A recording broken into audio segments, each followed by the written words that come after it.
fashion, I've gotten to the point where it's not so much what's really out there now.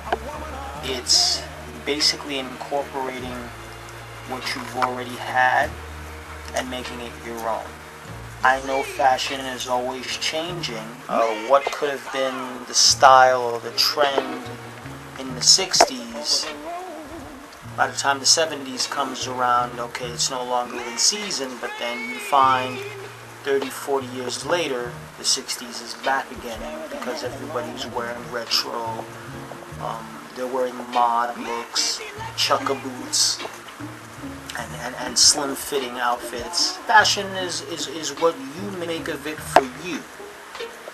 So that's why in fashion you should always make it unique to you, and you should always be comfortable in your own skin when it comes to fashion. Right now, music is two things. It's in a good place, but it's not in a good space. There are some people out there that are doing the right things, that are channeling their own expressions.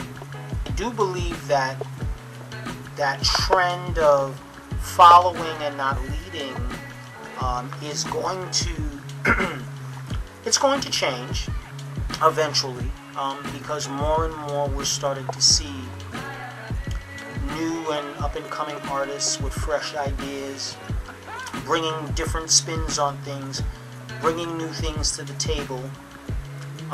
But again, it's also up to us to educate those who need education when it comes to music, because there's a lot of forgotten arts, such as being able to read music, being unable to understand elements of music when it comes to instrumentation and vocalization.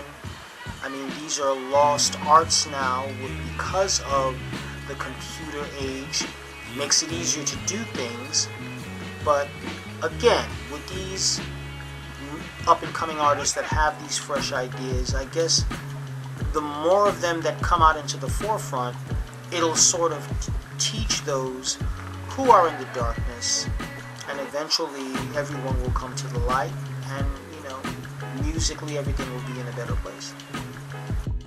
At this point, SOTE does have a bright future, because we have 3 talented individuals that are just always willing to do what it takes to make their art, their craft better, not just from a physical standpoint, but from also a spiritual and emotional standpoint, because the 3 of us are all passionate about what we do, and because we're passionate about it and we like what we do, it generates into something that not only we can appreciate, but others can appreciate as well.